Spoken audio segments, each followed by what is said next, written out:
Hello, my name is Maninder, and this is my social justice and injustice video assignment for AFRAS Oral Communication. In this video, I'll be asking people their viewpoints and opinions on some of the most polarizing issues of today. Some of the issues include healthcare, income gap, and government programs such as welfare. My first question is in regards to healthcare. The United States is one of the only advanced countries not to have universal healthcare. Should healthcare be considered a basic human right? Why or why not? I think healthcare should be a basic human right because no one can control whether they get sick or not. No one can control if one day they get cancer or they don't. So why should people have to choose between going into hundreds and thousands of dollars in debt by getting their treatments for a disease or like a sickness they couldn't control, or foregoing that treatment and getting sicker? Either way, not having healthcare as a basic human right ultimately worsens someone's quality of life. Should healthcare be available for everyone? I believe to a certain extent everyone should have access to basic healthcare needs, but when it comes to certain things, I get convoluted on what everyone should be allowed to have. But if it's a complete yes or no, I guess I would say I wish everyone could have access to healthcare, so whatever they needed. But to do that, there would be a lot of things people would have to give up in order to do that, and it's just pretty much a basic thing of if everyone pitches in and does their part, it could work. But people, I feel like, are very selfish. So in the question though, I wish there could be universal healthcare. 3 years ago, South Carolina lowered the Confederate flag that flew over their state house because it was argued that it represented racist ideals. Do you believe this to be true, or does the flag represent something entirely different, and why do you believe that?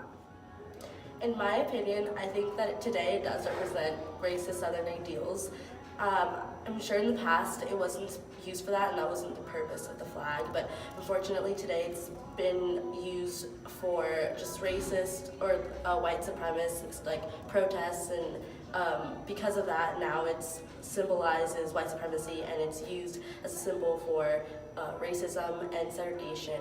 So I do believe that today, although maybe that wasn't its intended purpose, today that's what it symbolizes and is used for. So it does represent that, and that's why I think that. I do believe the Confederate flag is racist only because it was a battle flag for the Confederate States, and the Confederate States seceded the United States because they wanted to protect slavery and because they wanted to protect the right to have slaves and continue it.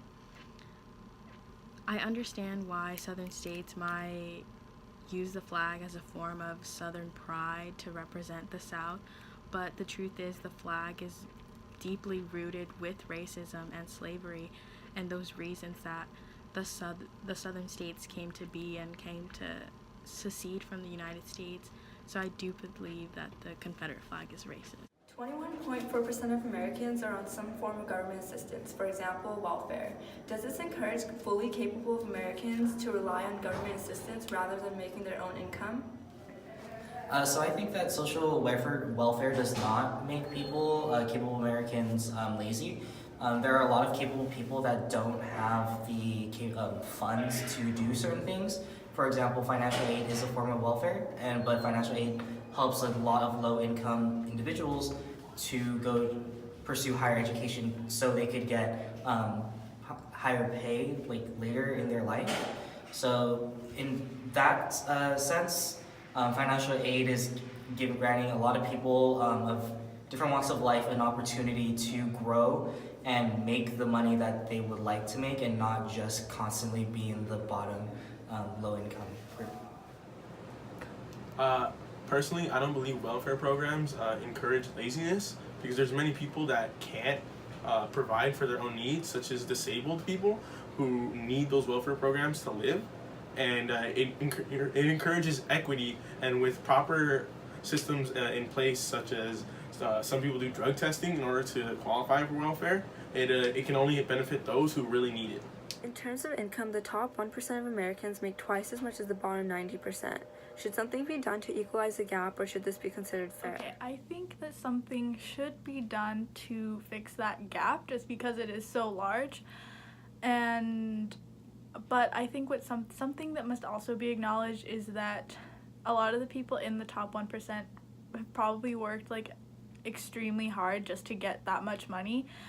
But it also must be acknowledged that knowing that does not negate the fact that people who aren't in the top 1% don't work just as hard. But I think just overall, because the gap is just so large, that something should be done to fix that. Do protests like the Black Lives Matter and not standing for the national anthem have a positive impact, or do they only deepen the divide between Americans, and why? I think protesting in America is really important, especially in a society that is so divided. I think that it brings us together. Although it may seem like it's dividing us, I think it's just really bringing light to issues that are already present but often overlooked by the media. I think it's really important, especially in America, because it was built on the fact that we're able to stand up for what we believe in and to challenge society and not take no for an answer. And I think exercising this right just shows the power of community and to all come together to create social change.